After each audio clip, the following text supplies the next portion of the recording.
This episode is brought to you by Superside. They're an always-on design company that delivers great design at scale, fast, affordably, and within 24 hours. Go to superside.com/MFM. MFM as in my first million. So superside.com/MFM to check them out.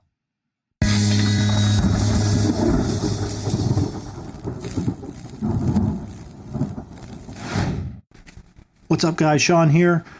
Sam is out today, but we got my friend Greg Isenberg filling in. Greg is a great dude. You guys will like him a lot. He's been a founder of a couple of companies, sold 2 of them, one to Stumble Upon, one to WeWork. He's at WeWork now. He's an investor in companies. He's a cool guy. You guys will like him a lot. He's got a real brain for designing products. So anytime there's like a social or consumer product, he's one of the best thinkers around. And I think you guys will see that. We spent the first half of the conversation talking a little bit about his background. And then the second half is we go through a bunch of random ideas he has on his, notes app on his phone just for fun. So I think you guys will like it. Tweet at me, Sean VP, tweet at Greg. Let us know what you think about the episode. As always, enjoy. Hope everybody's doing great out there in the quarantine. Keep hustling, building stuff. Keep yourself busy with good things. All right, take care. Enjoy the episode. Okay, so I should introduce you. So Greg is on the podcast. Greg is a homie from, I don't know how long I've known you, a few years at least. I guess the world probably now knows you for your haircut website. Right. It's true. Explain what that is. What is the URL? Do you probably need a haircut? Is that it? You probably need a haircut.com. Yeah, we're the busiest virtual barbershop on the internet. Dude, so what happened? Okay, so people are in quarantine, they need haircuts, and how does this idea go from a little germ, a little sperm in your head to a real idea out there? I mean, you know me, I get sort of excited about stuff that goes viral, and I was talking to a buddy of mine, he's a stylist, out of work, couldn't pay his rent. I was like, I need a haircut, I like to look good. Built the MVP, and then just threw it on Product Hunt. And before I knew it, it went on the Today Show, ABC. And basically the way it works is it's pretty simple. Like for people who need haircuts, they book an appointment, they get connected to a virtual stylist, and they could either cut their own hair or they can have a friend cut their hair for you. And so this is a dope idea. When it came out, I was like, who's behind this? I feel like I know the person behind it. I didn't know it was you, but I was like, I feel like it's either you, it's Alex too, or right. It's like, one of you sort of viral memers of products. Yeah. I feel like actually in general, I've spent hours brainstorming with you before. I feel like for you, to get excited about building something, it's got to start with some emotion. Like either you think of something and it makes you laugh, and then you're just giggling, but you're serious about it once you start laughing, or it's some like really sad story, and you're like, okay, this is an injustice in the world, I want to go solve. But is that a fair characterization of you? Yeah, I mean, I do like things that kind of go viral, and like for me, you probably need a haircut. I mean, I told my girlfriend, I was like, I'm 100% sure this is going to go viral. And she's like, well, how do you know? And I was like, well, like the name and kind of, where we're at. And it was the timing, like you just seed it with a couple of journalists and, throw it up on Product Hunt. And like, before you know it, like, I don't know, we probably had 150,000 uniques in the first 24 hours. How many actual haircuts? Probably over 1,000 at this point. Yeah, definitely actually more than 1,000. So we have one stylist who did 200. So yeah, more thousands. Any probably. Public speaking thing where they're like, "Hey, can you send me like your bio?" This absolutely needs to be the first thing. I conducted I'm responsible for over 100,000 haircuts over the internet. And the crazy thing is that people like actually look good. Like the crazy thing is you don't have a haircut right now. You're growing it out. Try booking a haircut like this weekend. You can. The site is busy. I'm an entrepreneur. I'm out here. I gotta make it happen for the people. I love it. There's a reason I have this hat on because, your boy butchered himself with his own 2 a.m. haircut with his own clippers without using your website. And right. You can't see my hair, so that's fine. All right, so let's give people background, and then we're going to shoot the shit as we do. Sure. Greg, first, do you remember when you became a millionaire? Do you remember the day? Of course, you always remember the day. Tell me about the day.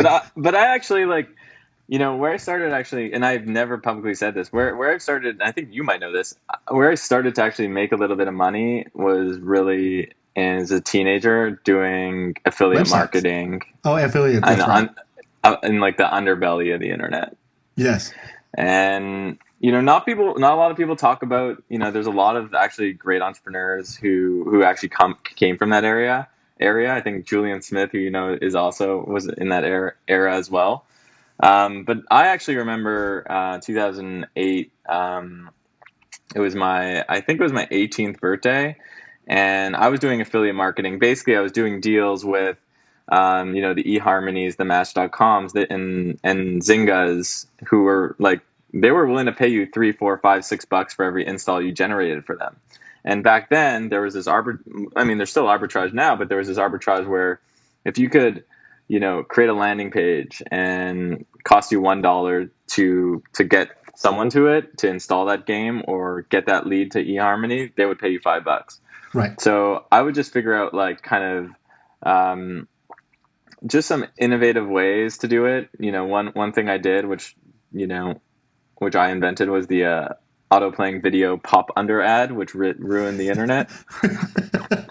Were you desperately trying to find which tab is playing the sound? Well, we did it for a poker company, and yeah, that's it. And basically, I remember getting like 1-2% conversions on it. And this was a pop under ad to cost like a fraction of a penny. But from that whole experience of like as a teenager, kind of working in affiliate marketing, it really just taught me like, what do people want? Yes.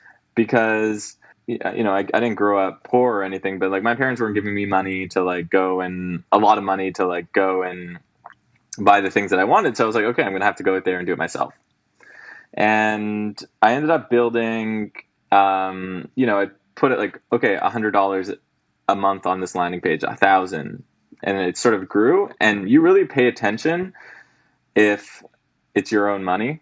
You really do pay attention. And if the difference between like a 1% conversion rate or a 1.2% conversion rate is if you make $100 that day or lose $100 that day, or at bigger scales, lose $100,000 a day or gain $100,000 a day. And if you realize it's around just subtle details, like having a woman with red hair or have the eyes look at you in the landing page or certain copy, all these little nuanced things add up to getting people to do things on the internet. Totally. Me and I think Furkan, the CTO that had my startup, we used to literally hire for, can we find anyone who's done affiliate marketing? Because we were like, the people who understand those arbitrages, they actually understand how the internet works. You understand what makes people click, what drives them to actually take action, how the economics of the internet works, how to move traffic around. And that's it's not a great long-term path, but it is like a great place to sharpen your sword so that then you can do damage with like products that actually matter or like more sustainable businesses versus these kind of like, moment in time arbitrages. Yeah, I tweeted the other day, actually. I was like, the people I want to hire are, if I'm building a consumer internet thing, is like X game developers or game product people or game marketers or X affiliate marketers. Like those are the people that understand game dynamics, mechanics, social mechanics, how to build game companies have very sophisticated marketing funnels and understand the flow very well. And the same with affiliate marketers. Like those are the people that have been there, done that. That are probably undervalued in the market. Yeah. And then you went on, you did a bunch of other things. You did an agency that was kind of like building websites for bigger brands. Yes. Then you did, by the way, we had James Altucher on the last one, and he said he did the same thing, basically. That was his first hit was like making AmericanExpress.com or like whatever, those websites. Well, yeah, after the affiliate marketing, I mean, no one's lower on the totem pole in terms of status and reputation than in domainers and affiliate marketers. So I was just like, how do I gain credibility? So got into the agency game and said I would only work with the top clients. Which is all status. So, all status, like 100% status. So and did you have like status symbols? Did you have like dope car or anything like that? Did you do anything to play the status game? I mean... Not. I mean, I feel like for us, like internet entrepreneurs, like that's not even like the status. Like the status isn't dope cars or dope like houses. I feel like it's, it's more about. Do you have a Clubhouse invite or not? Yeah, exactly. That's the, whatever is cool at the moment. So yeah, I ended up doing this agency. It was called Stress Limit Design. We ended up doing like high profile projects like the TechCrunch redesign, which was like in 2010, which was like a big deal, and that spawned a lot of business. And then like I think you had Andrew Wilkinson from Tiny Yeah. on the show. We had a similar model where we took a percentage of our revenue and we built our own startups. And the startups was all around this idea around building mostly community. So like we built like start a vertical. So we did like startcooking.com, which was like at the time the largest video cooking site on the internet. Things in the finance space, a company called Wall Street Survivor, which became the most popular financial education and stock market simulator on the internet. And just like, how do you look at a vertical and build something that they really want and then wrap around community? Yep. So did that. And then I realized I wanted to go do something. I wanted to do the whole San Francisco kind of like, I was living in Montreal, Canada at the time. I'm like, I want to go do the whole like, this is like post social network, Yeah. right around then, probably when it What, came out, 2012 maybe. and what did you think was hot shit back then? Were you like reading certain blogs? Was it Twitter? Was it The Social Network, the movie? What was hot shit? Because I literally 2012 is when I moved to San Francisco too, Right. and my journey was like I was starting like a restaurant. I was trying to start the Chipotle of sushi at the time, which ended up becoming this like cloud kitchen. And then one mentor gave me the book, The Lean Startup. And I was like, oh shit, yes, we should test if there's demand before we pour everything into this and sign personal guarantees for this lease. And that led me to Paul Graham's essays. And I was like, oh, this Paul Graham guy, this is the shit. I don't know why his website looks like this, but this is amazing. And so then I started to like, drink the Kool-Aid of Silicon Valley. And I picked up and moved from Australia just off of the Kool-Aid. I changed my phone number. I was like, here's a San Francisco phone number. That means I'm in. I'm committed. And then I moved. So what got you hooked? I mean, I'm like a product designer. So like for me, it was really, and I love social apps. And so for me, it was really like the path, that was like so Nice. cool back then, you remember, was, yeah. Pat? Yeah.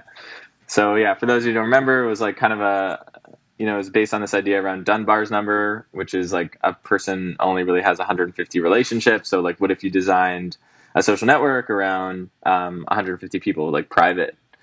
And it was just super well designed and beautiful. And they kind of were like way ahead of their time. Like Danny Trin invented like reactions and stuff like that. Right. And I just like remember looking at a lot of like those people, like the Dig guys, the Stumble Upon guys, and just being like, I mean, you needed to be there. You needed to be there. And even if you took quick trips, it just didn't feel there was something special going on in that era. So came down. You're speaking past tense. You still think that's true, or that's not true anymore? I mean, I think it's, for me, I think like Bay Area is like very much, I mean, listen, it's a wonderful place, but I think for most people, it's very much like, I look at it like a college experience. Like if you're not from there, it's like you go there 4, 6, 8, 10 years, you do your stint, Build you your learn network. as much as possible, you build your network, and then you bring it to wherever you're from or whatever major city that you live near. Are you still in SF? Where do you live now? No, I live in New York City now. Okay, nice. Yeah. Did you sell your place here or what? Yeah, it's gone. Oh man, Greg had this fat house here in San Francisco. It was awesome. It was a great little place.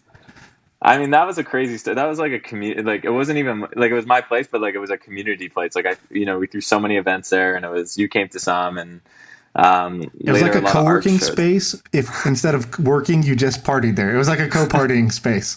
It was wonderful. It was awesome. I do miss it. So yeah, I think like, that's what drew me to San Francisco, and I started something called 5by, which basically took a look at all, integrated with all the video popular, apps like YouTube and Vimeo and all these sort of sources. And we built like a beautiful curation layer on top of it so that when you press the funny button, you'd actually get videos that would make you laugh. Yep. And we sold that to Stumble Upon, which is Garrett Camp's company, which at the time was one of the largest social apps by referring traffic.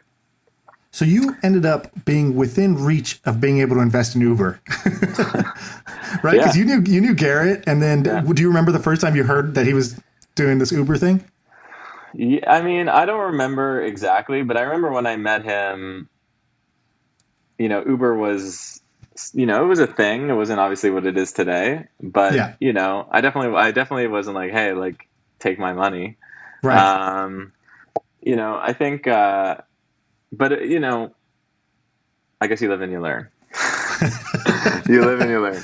I have a friend who Garrett pitched him, and he was in New York City. This is one of the smartest guys I know, and Garrett pitched him on the seed round of Uber, and this is in Manhattan. He was just like, Garrett, like, I don't know what you're thinking about, man. Like, people aren't gonna like press a button like and like a car is gonna come. It's just you raise your hand. Look at me. He raises his hand. Right. Car Watch comes. this. Watch this. Bam. Like, it's about creating 10x better product. This isn't 10x, quote unquote. Yeah, that's true. In New York, it actually wasn't, right? It's It just wasn't. a whole bunch of other places it was, right? It's like people now with Exactly. crypto, they're like, oh, watch this credit card, boom, paid for coffee, I'm done. Yeah. Look at this bank, don't need to worry about my money. It's like, well, yeah, but that's not the experience for most people in most of the world. And so maybe this doesn't solve your problem, but it's going to solve somebody's. Exactly. So Are you a we sold are you that. a crypto guy? Am I a crypto guy? I have some crypto. I Not enough You crypto, but I dabble? have some crypto. I dabble. I mean, my whole thing is like everyone should have 2 to 5% of their net worth in crypto as a hedge. Right. I So calculated the other day. I think I'm at 9%. Because I was like, am I going a little too crazy with this? But then I was like, no, it's okay. It's at 9%. That's in the acceptable range. I'm at 7.5%. So you're But a it bit also more risk. grows, right? So as it grows, the thing is, are you going to sell off? No. No. So yeah, not gonna sell off. Yeah. We'll see if this ages well, this podcast. Yeah, exactly. The other thing is like pay to learn in a way, right? It's like, dude, okay, this is interesting. I need to get in the game. I need to get a little bit of skin in the game just to like be if not like sort of driving things in that space, but at least I'm in the passenger seat or the back seat or the trunk. Like I'm involved in the journey of where that's going by putting a little bit of skin in the game. So I highly recommend that too, because that's been my approach with a lot of things now is just pay to learn.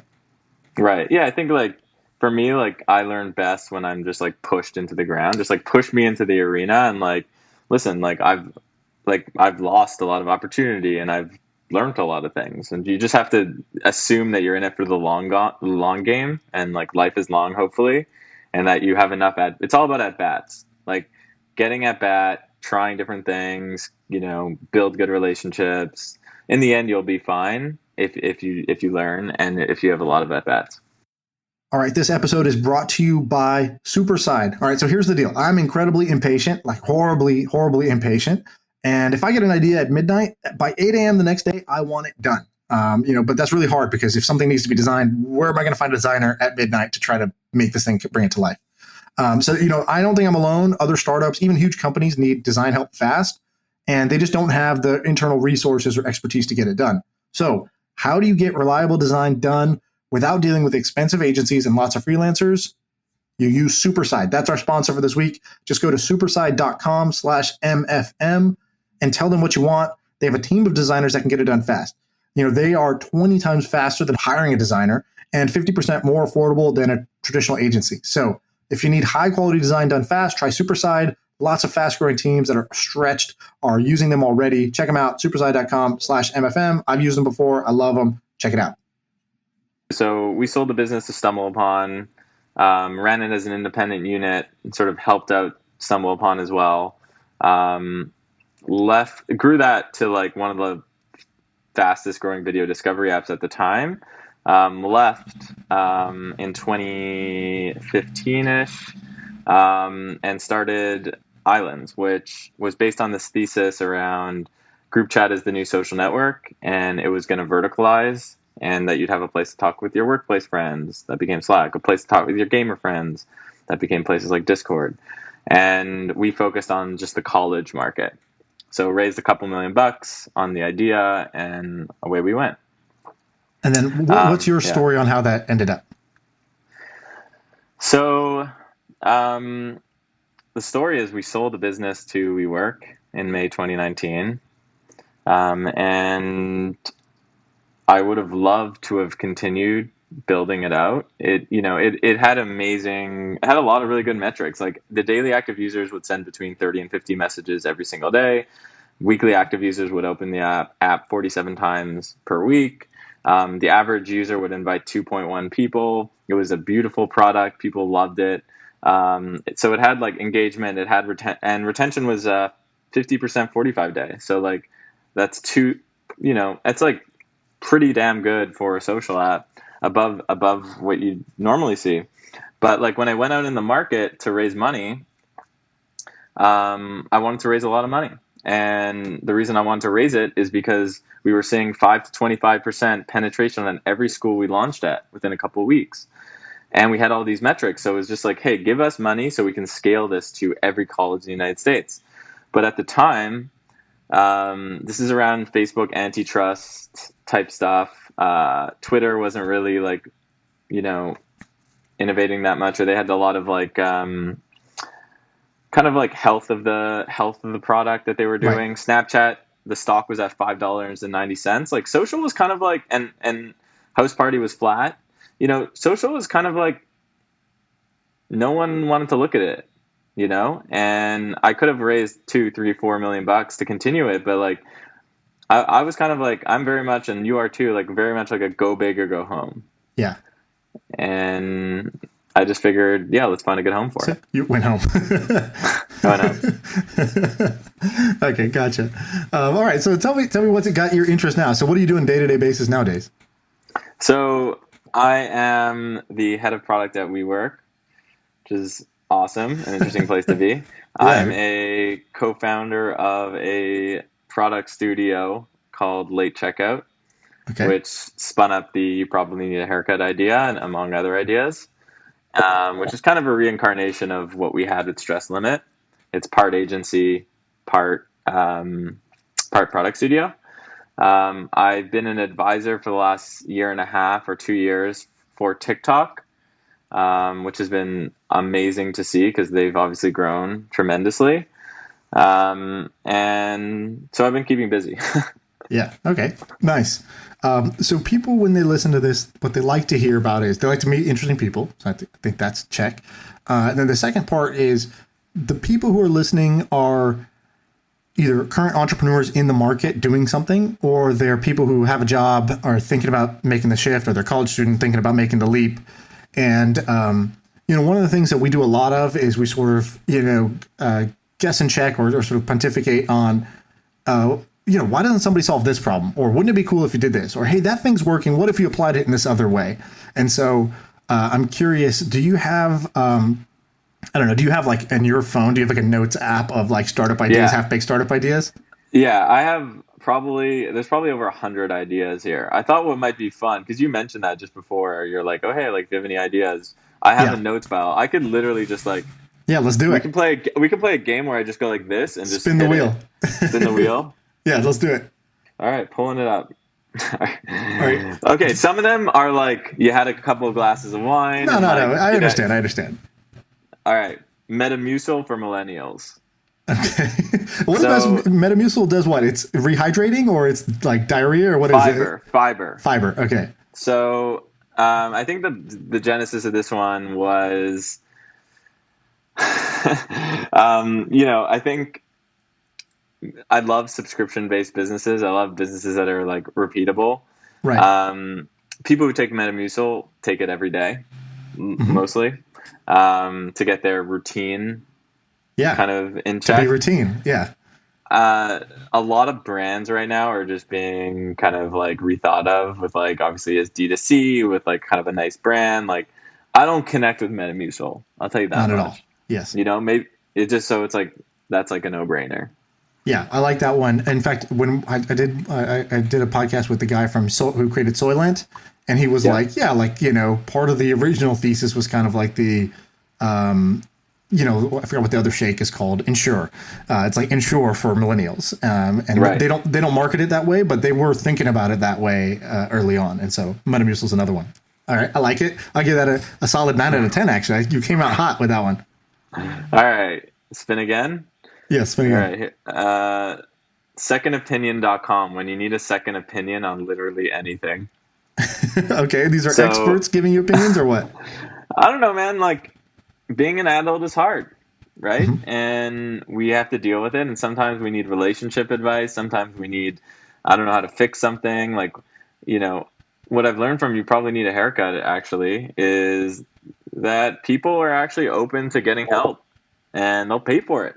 Right. And so it's like, imagine you're having like a big fight with your girlfriend and you want to tell someone, but you want an unbiased opinion. You need a second opinion based on the text that you're going to say. Right. Secondopinion.com, here to help.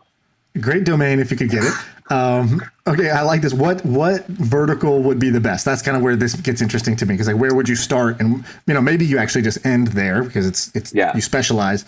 But if nothing else, you start with one where people really want this or people really have this problem. So where could it be hot?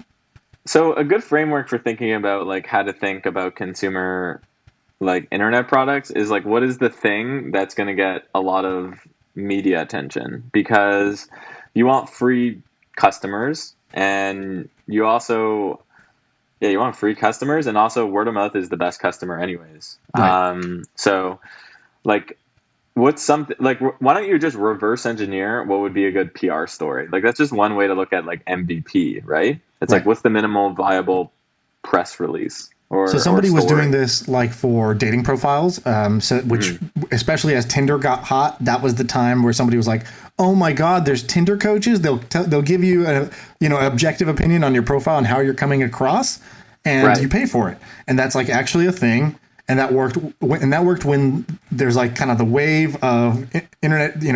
Tinder itself was kind of newsworthy, and then you could piggyback off that in the way that you guys sort of piggybacked off of all the sort of quarantine woes with you probably need a haircut. So you'd probably want to find something that is people are already talking about, and then you offer the second opinion around that space.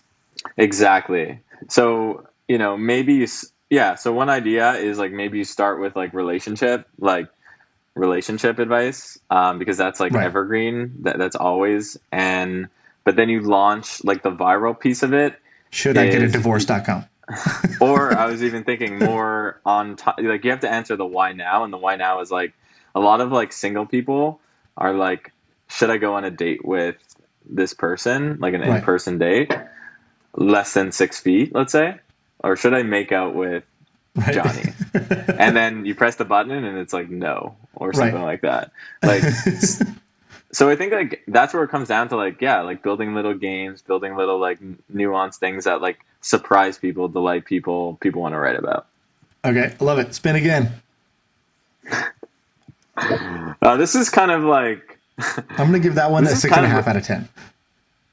This is maybe even a 3.5 out of 10, but like we're picking random ones here.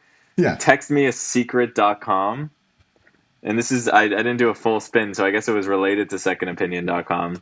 But like, we all have secrets. And a lot of the time we want to like talk about those secrets. Get them off our chest. Get them off our chest. So this is a service that does that. Here's another one. Well, hold on. I like that idea. So here's what I'm imagining. I get matched with someone and it tells me a little bit about them. 29 years old, male, San Francisco, rich. And then he basically, but I don't know more than that. And then they open up and you can open up, or you can sort of roulette wheel, get to the next person. It's a secret network of telling secrets to each other.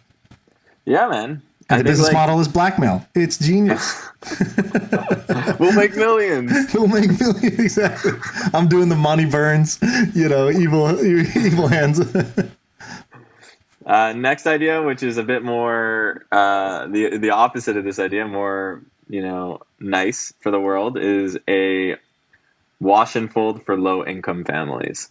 So a lot of people, especially in New York City, but everywhere in the world in cities, spend a lot of time in laundromats. Mm-hmm. And if you're a working mom or working dad, like sitting for 2-3 hours at a laundromat is a lot of unproductive time that you could either be spending with your children, or you could be like doing a side hustle or whatever it is. Right. So like, how do you like do wash and fold and just take that out of the equation so that they can focus on what it is they want to be doing. And so this is just philanthropic. It's like it will be taken care of for you. We're going to give back hours of productivity to the people who need it. Yes, absolutely. Okay. All right. Here's another one. Spotify, but for work in progress. It's called watercolors. So the whole idea here is, okay, life is messy, and there's a reason why there's an eraser at the end of a pencil. But like when you go on Spotify, it's all these like highly curated, like I've produced this piece of content for the last 6 years, and this is, here it is. Right. What if artists can put like just like little pieces of work that are like unfinished, and create almost like a SoundCloud type website or app, and it's called what do I call it? Watercolors. I don't know why I called it watercolors, but I that's the idea. So for the unfinished thing, would it be like a dribble where it's like a shot? It's like 10 seconds of the song. It's not the whole thing raw. It's a snippet that you like. Well, a riff. it could be whatever the artist decides. So if the artist decides they want to do a like 10-second thing, great. This is like, here, check this riff. But I just think that there's a whole dimension of music that we're not exploring. And I also think that it's just kind of like, I want to see more apps. I want to see more websites where it's fine to put unfinished work. I think that's a part of the creative process. Yes. And I think that it's a good message that we should be spreading. Yeah, and I think stories is an awesome format for unfinished things. Like just like stories got people to share little raw moments of their life because they're like, look, it's gone after 24 hours. I feel like if you can make it ephemeral, then more people. The question really is, why don't people share more unfinished work? And then you would work backwards from that. Like, well, here's my objection, here's my hesitation, here's what I'm worried about, and then you can figure out product design that will solve those problems. Well, yeah, I think like to speak to that, I think, artists, and I include myself as an artist because I'm a product designer, is like we like to show our best work, right? So like putting unfinished work isn't quote unquote our best work.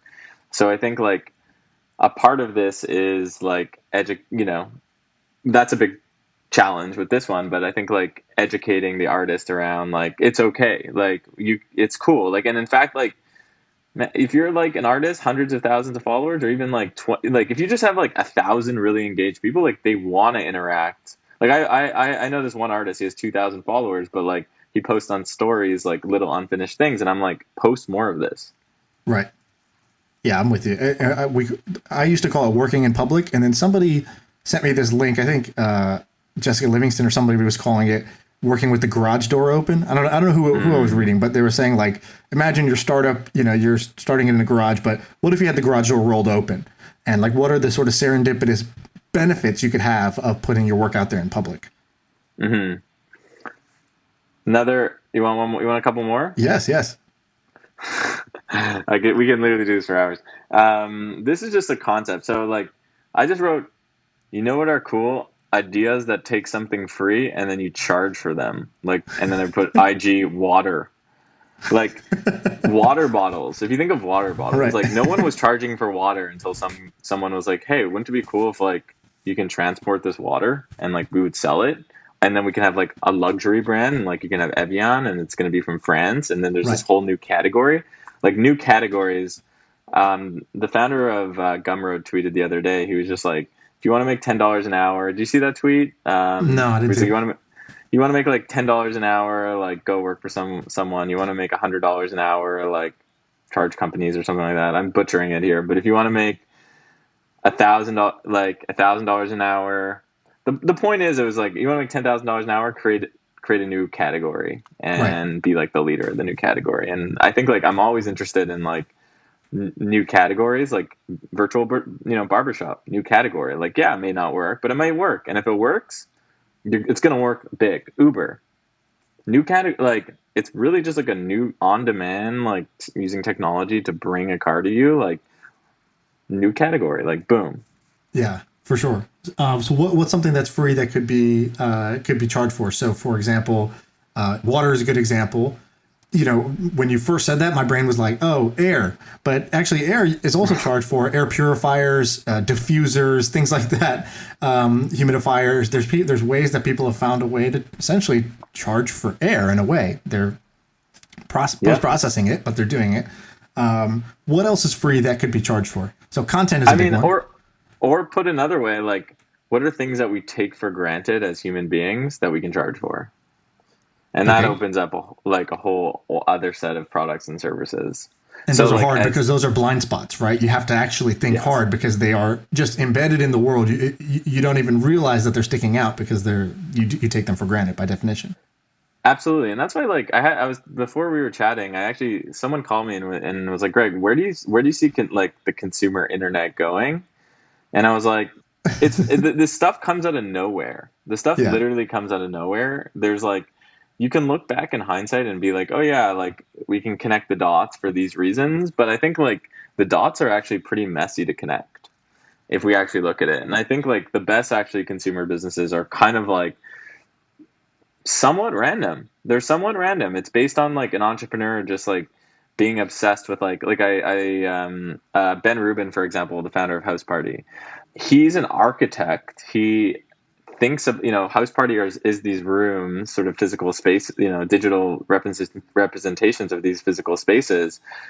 The guy is like spent years being, studying to be an architect and obsessing his like entire teenage years about like presence and what that means.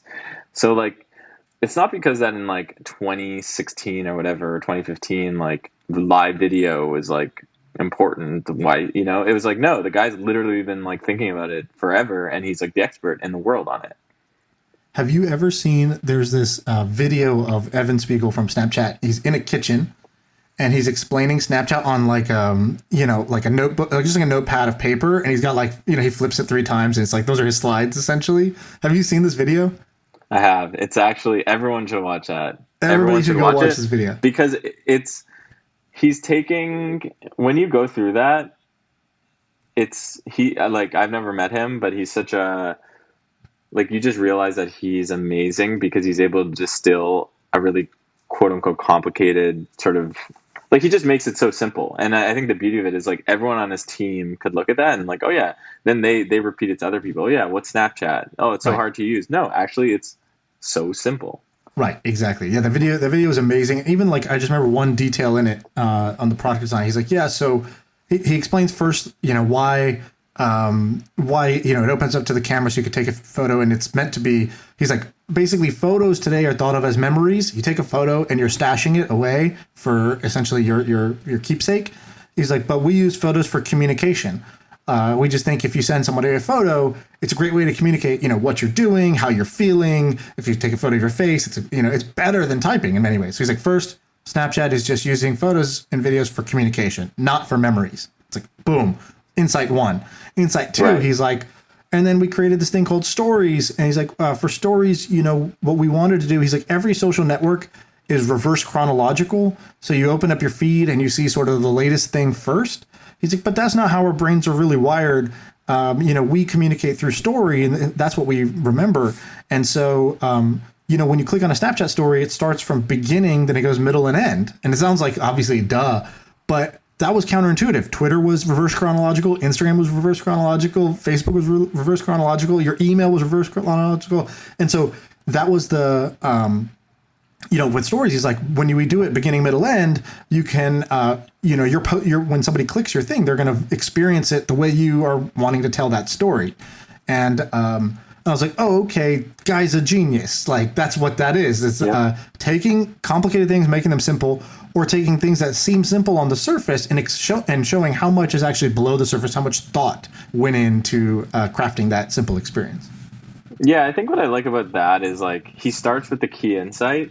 Well, it's pictures worth 1,000 words is one way of looking at it. So communicating through photos is a richer way of communicating than through text or calling somebody, right? And so great, and people do this, and that's sort of like the immediate hater is, well, I can go to iMessage, I can upload a photo, and then I can hit send, and I can send that to you. And then so the first insight is people use photos for memories. They should use it for it's a really effective way to communicate. That's the insight. And then he changed the how, which was like, well, what if we reduce the friction to zero? So like, yeah, you could open up iMessage, click your friend's name, click the camera button, click the gallery button, find the photo, then hit send, and then they get it, and like then they view it. Or you open up our app, the camera's already open, you push, you take the photo, and then you send it to as many friends as you want, one to many, and like boom, it was done. And so they changed the how, lowered the friction of getting people to do what they already wanted to do. Right. So I think it starts with the key insight. Next, it goes to like what is the community that has a burning need for this? Like instead of like a lot, a mistake a lot of people make is they create software and then they find the community versus like finding the community and then building the software. Right. So like, with this particular key insight, the way it relates to the community, I mean, Snapchat started off in high schools in Los Angeles at like preppy, $50,000 a year high schools. And these people were sending, their kids, they're sending like naked pictures, they're sending pictures of drugs, they're sending things that their parents don't want them to see, or just like basically things that their parents don't want to see. So and like, actually, obviously, we should change one thing. The unique insight wasn't just that they use it for communication. It's that when photos stick around forever, people, feel hesitant to share. It sucks. And so there's a whole bunch of things we want to share that we don't want to stick around forever. And so the ephemerality was sort of the key mechanic. So second piece, burning, what is the burning need for the community? And then third, I think, is like, okay, how? Like, what is now you want to build software. Now explain to me how that ladders up to 1 and 2 and why this is the most beautiful and the fastest. And, and then if you have those three, like forget decks, forget like business plans, like just show me 1, 2, and 3. And if you show me 1, 2, and 3, like the market for, when people looked at Uber initially, people were like on-demand black cars, San Francisco. Come on. Right. Such a small market. What are you talking about? I know people who did that. And it's like, yeah, like, but sometimes small markets, you can't always pick a really big market. Sometimes those small markets actually expand to be new categories in really big markets. Right. So I think you got to play the field. I think you got to look at small, you got to look at medium and look at large. And I don't think that if the market is small, you should be like, I can't do this. Right. And I guess if we're being honest, with Snapchat, they didn't realize the high school was the community that would need this the most, because I think what ended up happening was they built it while they're in school, summer hit, usage was pretty flat. They were thinking like, oh, college kids will want to do this, which ended up being true. College kids did want to use it to send photos from parties and whatnot, photos you don't want to stick around forever. And then somebody, introduced it to their niece or something like that. And then basically in the school, I think they were using it, am I right, on iPads to send sort of in classroom iPads to send, messages to each other across classrooms or whatever. And the teachers couldn't catch it basically because the message destroyed burn after reading, essentially. Do I have history correct there? Yeah, that's it. And then with Uber, same thing, where I think they also probably thought it was a small market because neither Garrett nor Travis ran the company initially, right? They hired a guy, hey, guy off Twitter wants to run this thing. Sure, come on over. And he became a billionaire, But like, I think if they knew what Uber becomes, they probably run it from day one themselves. I think they sort of observed over time, holy shit, there's a lot of pull here. And then this could go even further. And so, it progressively stacked up from there. I agree. And I think like, for the people listening, I think it's important to, like, when you're thinking about what do you want to spend your time doing, think about like, what have you spent your time doing? Like, what have you spent your life doing? And why do you have like this unique advantage or these, what are some key insights that you can have about the world that you could. So what's the answer for you? I mean, I have a lot. I've had, I think every person has had unique insights. Like, for example, like, or unique backgrounds. Like my family used to own like stores in Quebec for, I don't know, 100 years. And and because of that, like every Saturday, my mom would drop me off at the mall where my dad's store was.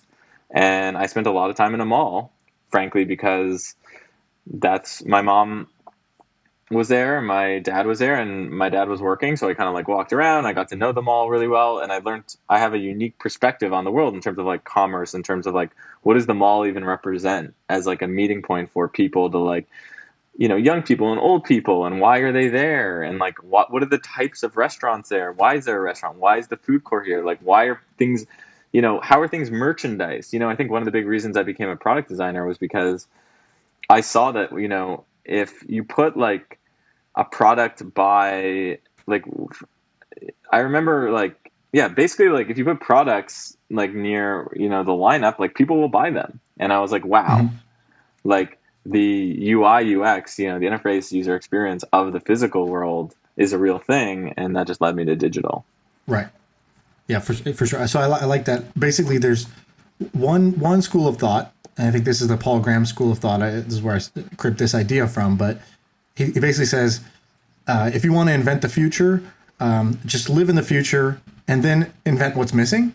And it's not sort of this crazy thing. It's like back to this. There's some quote where it's like, if you want to paint the perfect painting, become perfect and then just paint.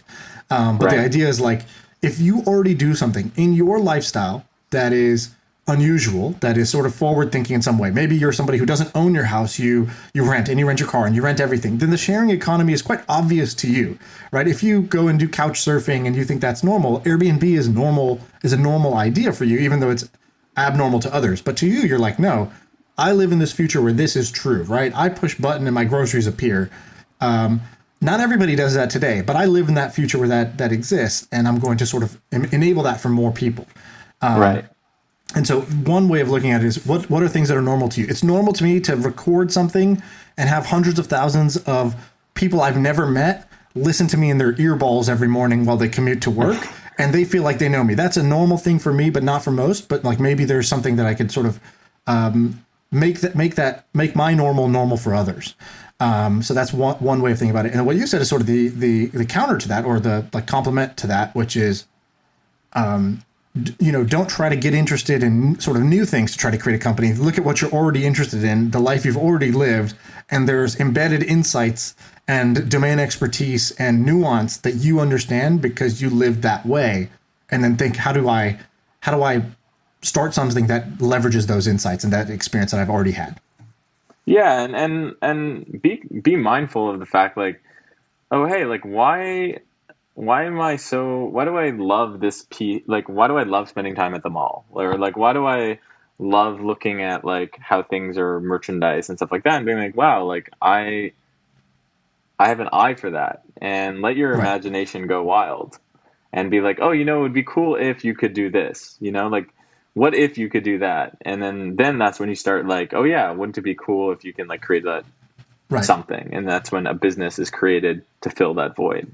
And what are some of the most interesting either products or startups you've seen, invested in, you've noticed existing things? What are some of the most interesting things that have caught your eye lately? So I'm just gonna like pull up my phone. There's an app. I was playing with it today. It's called It's Me. Do you know It's Me? No. Is this an Avatar So app? yes. Okay, I think I had it before, So but I forgot what it is. yeah. So it recently started to kind of take off. But the way it works is, you log in with Snapchat, it pulls your Bitmoji, and you say your age if you want to meet with like girls or guys or both, and it chat roulette style. Like you press a button, it connects you to someone. It says a bit about like where they're from, who they are, and you see the avatar talk. So like you're talking, but you see yourself as an avatar. Yep. And I think what I find, like what is the key insight there is that like, man, like being, for a lot of people, like being in a physical form, be it even on like a Zoom or a FaceTime or, literally physical, is tough for people. Yeah. And having that like wall is nice as like an icebreaker to eventually get you to meet in person, etc. I like that. Let me connect that to the last idea. So when I first started working in this kind of Twitch ecosystem, the live streaming ecosystem, I saw this one guy. His name's Manny. I think his handle's like the one Manny or something like that. And Manny, it streams on Twitch, but he's a dog. He's not actually a dog; he's a guy, but his avatar is a dog, and so he's one of the few Twitch people who their little webcam area is not themselves. It's a dog that he uses this, obscure app, or I think it might have got bought by now, but it's called FaceRig at the time.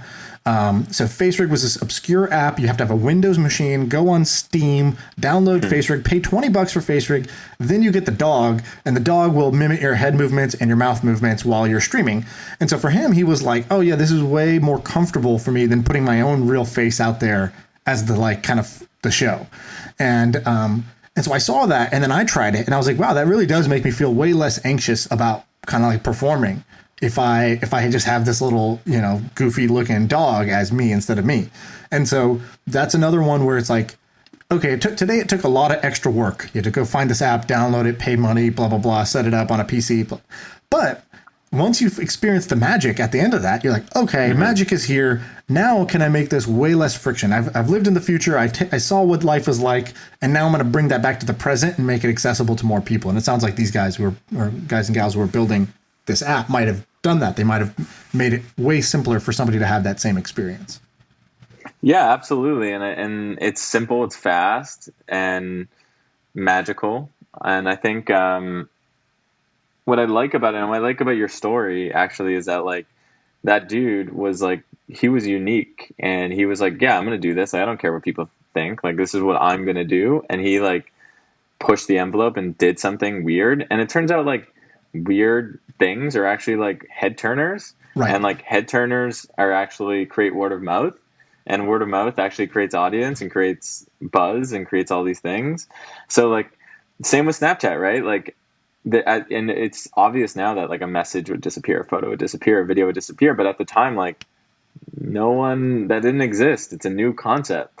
So like people like, listeners, like tap into that like uniqueness about yourself, and don't be afraid to do it. Because who knows, you might be on the verge of a Snapchat or something like that. And people will doubt it. There's a reason my Snapchat handle is still SVP test. Because I was like, this app ain't going nowhere, right? Like, I don't have to worry about making a real handle here. I'll just do this test account because I just want to try this silly fad. And then, this will be gone in a month. And of course, famous last words. Yep, absolutely. Let me give you an idea that's sort of like that. Okay, so my friend, Damien, he's the founder of a company called Doodle. Have you ever heard of this? I haven't. It's like a British-based company, due dil as in due diligence. So basically, they surface private company information in a way that's, I think the EU has different laws of what you need to disclose. So he can provide like, revenue information, employee information. So you can get a lot more information about companies there. So he built this platform. It's like a fintech guy doing fintech things. It's a super valuable company. I think it might be $1 billion company. And so anyways, he did that. And so the other day I see him on Facebook, and he posts like, hey, I've left, and I was thinking about my next thing. So I come up with this new thing called Batel. And I was like, oh shit, what's Batel? Is this like some neobank? Is this, what is this new fintech product? And he's like, it's not fintech. It's a remote sleep school for parents. And basically, he's like, I met this woman, and what she does is she teaches parents how to put their baby to sleep. And, so they get a good night's sleep, and the parents aren't up all night feeding every 2 hours and whatnot. And she doesn't use what's called the cry it out method, which is the normal way you do this, but it's like really hard on the parents to fight through and let their kid cry it out. She's like, she doesn't use the cry it out method. And she's like the dog whisperer. It's amazing. I watched her work her magic on 200 families, and I thought, okay, I'm going to help this woman scale her magic to, as many families as I can. And so he created this remote sleep school. It's basically costs $1,000, but you're going to teach your kid's going to get a good sleeping program. So it's like, what's that worth to you? And like, Greg, I don't know if you know this. I had a kid 8 months ago. So now I'm in that position. And so I was like, oh, dude, I'll beta test this now because, I'm going on 3 hours of sleep right now. And damn, I would love if I could, do this. And so I think that there's these fringe sort of weird things where it's like, would people really pay $1,000 for this woman to Zoom call you and teach you how to put your kid to sleep? Like, but I think that that's one of these products that is just weird enough, solves a real problem, and adds a lot of real value, and is charging for something that normally this advice is just like a free mommy blog telling you, hey, try this. And instead, it's like, no, here's a super high-end version of that, but we're going to guarantee the result in a better way than an average blog would do. What do you think of that idea? I think I actually really like it. I think like I'm a big believer in, come for the tool, stay for the network. But like the way I look at it is like come for the tool, stay for the vertical network, where the vertical here would be parents. Yes. Like the fact that he's capturing such a high, like you're just in your beginning stages, my friend. And like you're about to buy a whole lot of products and services for your child and maybe even more children if you have. So like the fact that like, here's one thing I'll tell you. If they help you with this problem, you're definitely going to be, wow, that was amazing. My Thank trust you so much. in them will be like 1,000 points, Right. So that's what it is. It's like when you're looking at like building something in a vertical, it's all about like, what is the trust quotient you can have with the vertical? And I like that this particular task will give you a lot of cred for this business. And yeah, man, I think like that's the other thing is like I could see it being like $1 million a year business, but I can also somehow see it being $1 billion business. And so it's worth a shot. Yeah. And the math I think works where he has both options where it's like, 1,000 people paying you $1,000 a month, or sorry, $1,000 for the program. That's $1 million. And can he find 1,000 parents to do this? I'm very confident just through Facebook ads. So I think he could bootstrap to $1 million in revenue very quickly with sort of like 30-40% margins on that and just pocket that. So I think very low tech, easy to start, bootstrappable into the single digit millions. Let's call it between 1 and 9 million.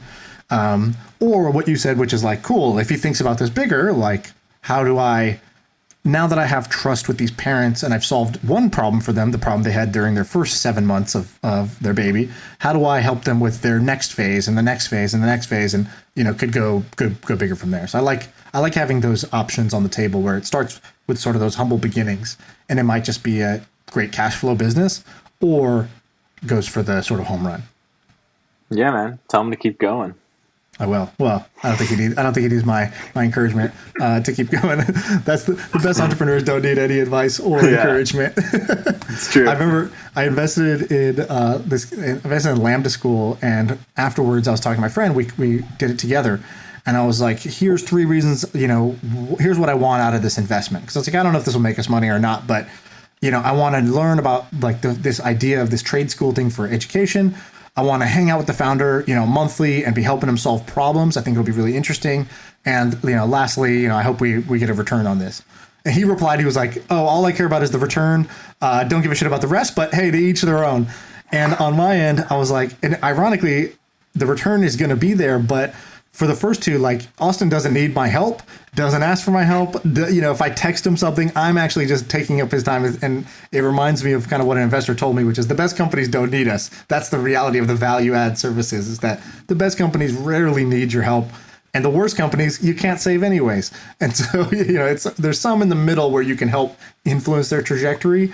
But this idea of investors really helping out or encouraging entrepreneurs or whatever else is sort of overblown. It's marketing. I totally agreed. I think actually last week there's this founder who's just like literally he crushes it. Like for years he's done 10% year-over-year growth and month-over-month growth. And I responded to his investor update, keep it up, and then he just responds right away. He's like, as if I wasn't going to keep it up.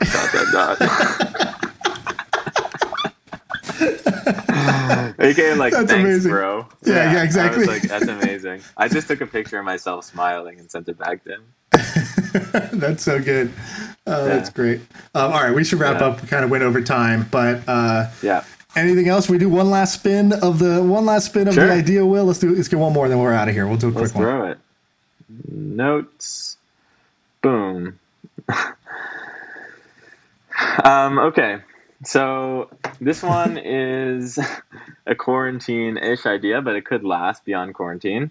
It's an idea that basically I called it Chef's Table, and it's this idea that like I don't know if you saw Carbone, the restaurant in New York City, is not doing. They're just doing one meal per night. and then it sells out. So it's kind of like a drop, Yep. which builds a lot of buzz and demand, and it sells out every night. This idea is that like it's a drop for a restaurant, but you have a live stream with the chef telling you about like if it comes with wine or the meal, and it's like this is how I did it, and it's more of an experience And the around live it. stream is after you order, or it's before Yeah. you order?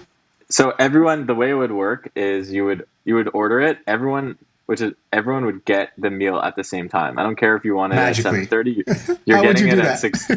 This is an idea. You know, Okay. this is an idea. Not enough time to talk about how we would do it, but Right, they all right. get the roughly around this same amount of time, and then chef comes and he's like, "Listen, like I picked these carrots myself in Hudson Valley, and here's explaining it." And I think like that's what I miss most about sort of restaurants, I guess, is like the stories behind Right. and the experience behind it, which you don't really get if you're just like frying up some eggs in the morning. For sure. Okay, so here's a twist on this idea. You're a high-end restaurant. Your business is gone right now.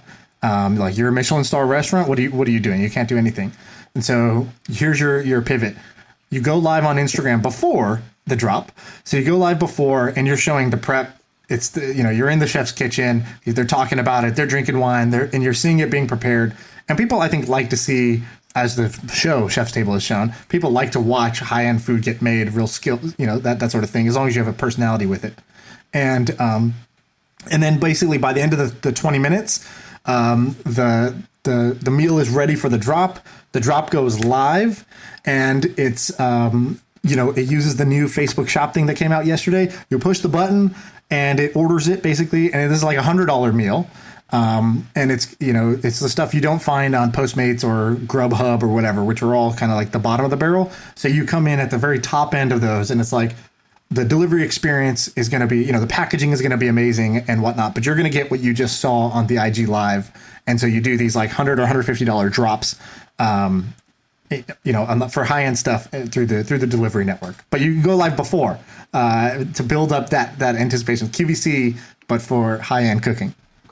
I like it. I think we kind of merged the ideas. That's why it's nice to have co-founders. Okay, great. I'll incorporate it, and we'll get this off the ground. Sweet. All right, Greg, where should people find you if they like your style, they want to hear more of you? If you want to hear more of me, check me out on Twitter. My name's @Greg Isenberg, GregiSenberg. Check and just holler. Cool. We'll put it in the show notes too. All right, Greg, Cool. I got to run, but this has been Yeah. good. Good catching up. Yeah, you too. Take care. All right, man. See ya.